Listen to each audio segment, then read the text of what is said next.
All right, they are talking bail reform at Toronto Police Headquarters this morning. That, of course, is Toronto Police Chief Myron Demkiw alongside Ontario's Attorney General, alongside several other provincial officials. Let's listen to the remarks here. Is the third most common charge associated with firearms offenses reflects how frequently individuals breach the conditions of their release.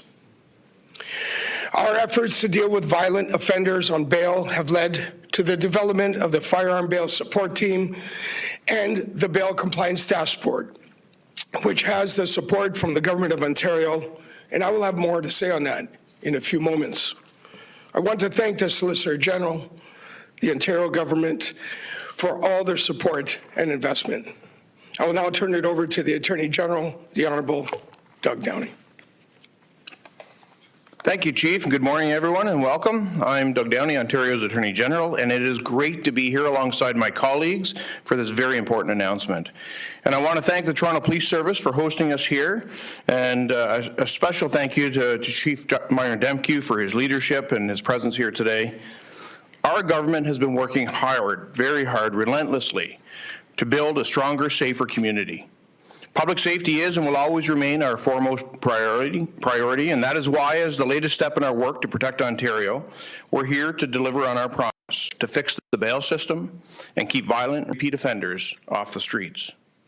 I've heard directly from victims of crime, families, police officers, and community leaders who are calling for a bail system that is real, consequential, and protects the public. We need a stronger bail system that puts the safety of innocent people first and prevents dangerous offenders from cycling in and out of custody. We've already taken many meaningful steps to strengthen public safety. Our historic investments are building capacity across the justice system to ensure no violent or repeat offender is ever released back due to space. We've taken unprecedented steps to allocate and appoint more judges and hire more Crown prosecutors and staff and victim service workers. And our government has stood shoulder to shoulder with frontline police services, ensuring that they have the tools and the resources to keep our communities safe. Just this past spring, our government announced the permanent, intensive, serious, violent crime bail teams to ensure dangerous offenders who have been charged with the most serious, violent, and dangerous crimes being held accountable. And we've made changes to the Bail Act to improve the collection of forfeited bail money and bring real consequences to the people who breach their conditions. But we know more has to be done. That's why our government is advancing a comprehensive, tough-on-crime bail reform strategy that will strengthen the rules, reinforce compliance, and keep violent and repeat offenders off the streets. However, Ontario cannot fix the problem alone. Premier Ford and our government have been calling on the federal government to do more for years.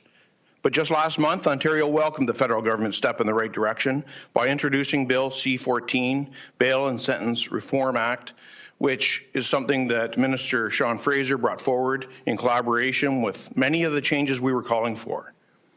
They include targeting serious offenses like violent auto theft, break-and-enters, human trafficking, violent assault, and sexual assault. Includes new reverse onus provisions and consecutive sentencing, as well as amendments to the Youth Criminal Justice Act, another thing Ontario specifically advocated for. But there is still more to do. We will continue to push the federal government to close gaps in the criminal code and to ensure communities across Ontario are protected. It's a privilege to be here today and to speak to the steps our government is taking to strengthen public safety and hold offenders accountable.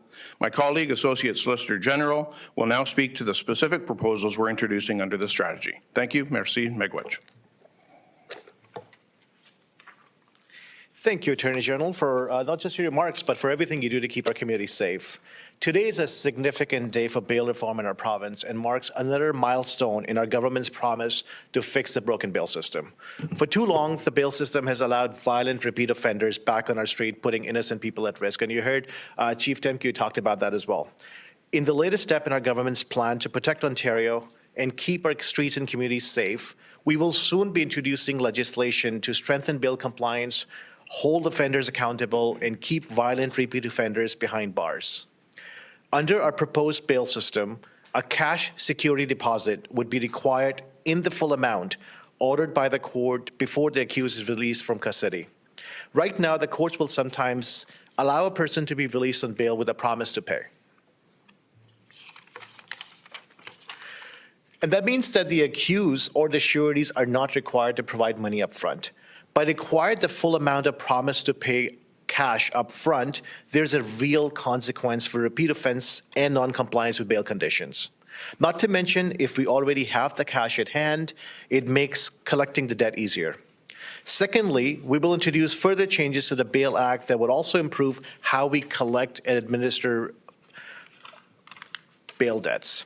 We're proposing measures that would enhance collections tool for garnishing wages, seizing and selling property, and using property liens. Meanwhile, we will also follow up on previous amendments to require sureties to provide their up-to-date information so the province can collect forfeited bail more easily. Thirdly, we're going to support a comprehensive bail reform strategy with new digital tools to track repeat offenders and those not in compliance with the bail conditions. This includes creating a database to streamline and enhance security checks to hold sureties accountable and increase public safety. The database would increase information sharing between police services and provide a centralized repository of information between police and prosecutors to ensure that critical details are available for bail hearing. We would also consider the idea of a user fee system for GPS monitoring. Ankle bracelets are an effective way to monitor people on bail, but these systems are expensive.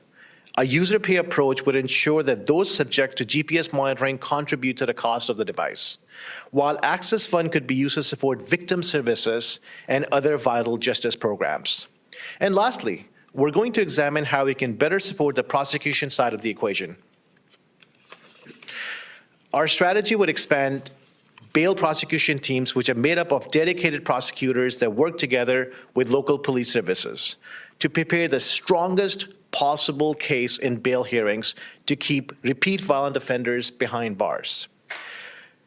They've been incredibly effective in managing over 4,000 serious violent cases since 2023. These new tools will give law enforcement and courts the resources they need to get tough on crime and protect Ontario. Violent repeat offenders continue to put our communities at risk, and that's why we're taking decisive action to stop it. The proposed new measures that we will soon bring forward will make real difference and build on our government's ongoing fight to strengthen the bail system, strengthen bail compliance, and protect victims of crime, and keep violent repeat offenders behind bars and off our streets. When it comes to public safety, there can be no half measures. It's time to restore law and order in this province and send a message to the criminals. Your free ride is over. And with that, I'd like to pass it on to incredible Solicitor General, Minister Kirzner. Thank you.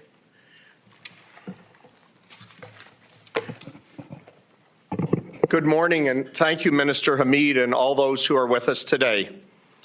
Let me remind you why we are here.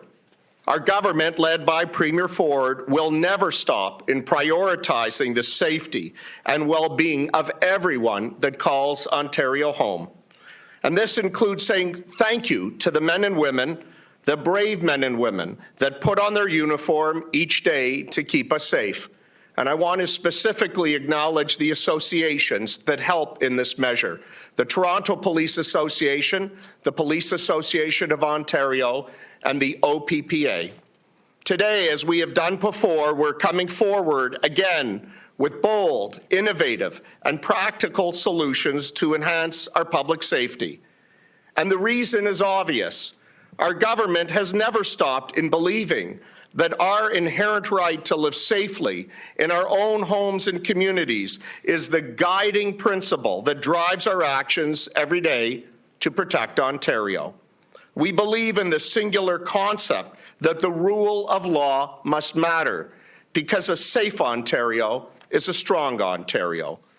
We can't have a justice system where repeat offenders... Okay, sounds like some pretty significant bail reform packages are going to be delivered by the government. You've been listening to the Attorney General, the Solicitor General, and various members of the Ford government, including Toronto Police Chief Myron Demkiw as well, talking about how many conditions of bail conditions are breached. You know, frequently that's a charge they continue to lay. Again, with a focus on public safety here from the provincial government. Again, more bail reform on the way.